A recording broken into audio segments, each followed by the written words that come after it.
Have you ever met someone who keeps talking about something great they did years ago? Maybe they won a competition, earned a medal, started a business, or achieved something special. At first, it sounds impressive, but after hearing the same story again and again, you begin to wonder something. What happened after that? Did they keep growing, or did they spend the rest of their life living inside that one old victory? This is the story of a young man named George. When George was 22 years old, he achieved something incredible.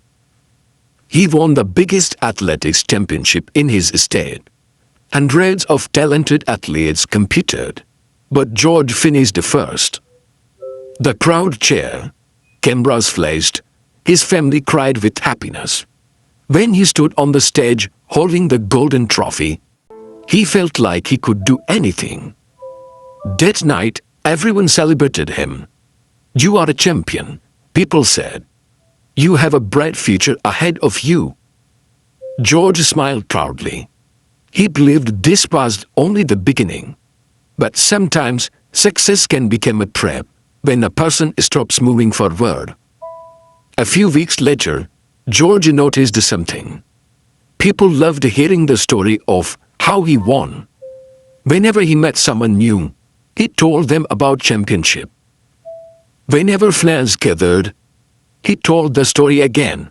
Whenever relatives visited, he showed them the trophy. Everyone listened with admiration, and George enjoyed that feeling.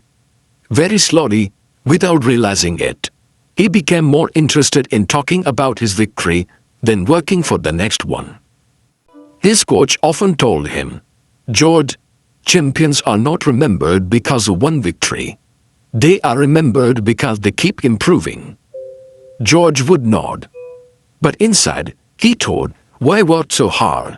I already proved myself." Days turned into months.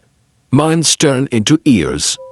George still trained sometimes, but not with the same hunger. He stopped waking up early. He skipped difficult workouts. He stopped entering major competitions. Whenever someone asked why he wasn't competing anymore, he simply pointed at the trophy. "I already won the biggest championship," he would say proudly. People would congratulate him, and once again he felt satisfied. The problem was that satisfaction was replacing ambition. Meanwhile, other athletes kept practicing. They kept learning. They kept competing. One by one, they broke records. They won national championships. Some even represented the country. George watched from a distance. At first, he told himself he could return any time. But years passed. Returning became harder. The younger athletes became stronger.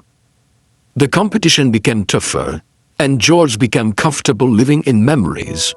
By the time he turned 40, the trophy had become the center of his life. It sat in a glass cabinet in his living room. Every visitor saw it. Every conversation somehow returned to it. His children knew the story by heart. His neighbors knew the story. Even strangers knew the story. But nobody knew any new achievements, because there was none. One evening, his daughter gently asked him, "Dad, why don't you train anymore?" George laughed. "I don't need to. I already became a champion." His daughter smiled politely, but deep inside, she felt sad, because she knew her father was capable of much more. Years continued passing. George became older. His hair turned gray. His body became weaker. But one thing never changed. The story, the same trophy, the same victory, the same memories. One afternoon, when George was 70 years old, his family gathered for a birthday celebration. Children were running around the house. Laughter filled the air. Among them was George's 12-year-old grandson, Ethan. Ethan was curious, energetic, and loved asking questions. As usual, George brought out the old trophy. The metal had become dull with age, but George's eyes still sparkled when he looked at it. He gathered everyone around. Then he began telling the familiar story once again. I won this championship when I was 22 years old. Nobody thought I could do it. But I worked hard and became number one. The adults smiled. They had heard it many times before. But Ethan listened carefully. When George finished speaking, Ethan looked at him and asked an innocent question. Grandpa, what happened after that? George smiled. What do you mean? Ethan pointed at the trophy. I mean after this. What was your next championship? George became quiet. There wasn't another one. He replied. Ethan looked confused. Why not? George did not know what to say. The boy continued. Did you stop practicing? The room suddenly became silent. Nobody spoke. Nobody moved. George felt something strange in his chest. The question was simple, but it hit harder than any criticism he had ever received. Did you stop practicing? For a moment, memories flooded in his mind. His coach telling him to keep improving. The opportunities he ignored. The competitions he never entered. The mornings he chose comfort instead of discipline. The years he spent telling old stories instead of creating new ones. Tears slowly formed in his eyes, not because of the trophy, but because of everything that came after it, or rather everything that never came after it. For the first time in decades, George saw the truth.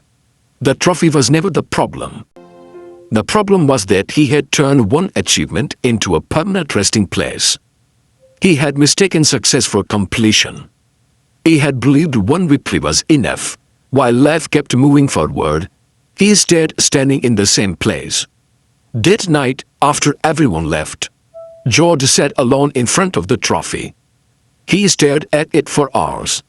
Then he whispered to himself, I thought this trophy was proof of my greatness. He paused, but it became proof of where I stopped growing. The next morning, George did something unexpected. He took the trophy out of the glass cabinet and placed it inside a simple box. Not because he was ashamed of it, but because he no longer wanted it to be the center of his life. Then he called Ethan. When the boy arrived, George handed him a notebook. On the first page, George had written, Never let your biggest achievement become your last achievement. Ethan smiled. George continued, Be proud of your victories. Celebrate them. Learn from them, but never carry them for so long that they stop you from chasing new ones. The boy nodded. Years later, Ethan would remember those words more than the trophy itself.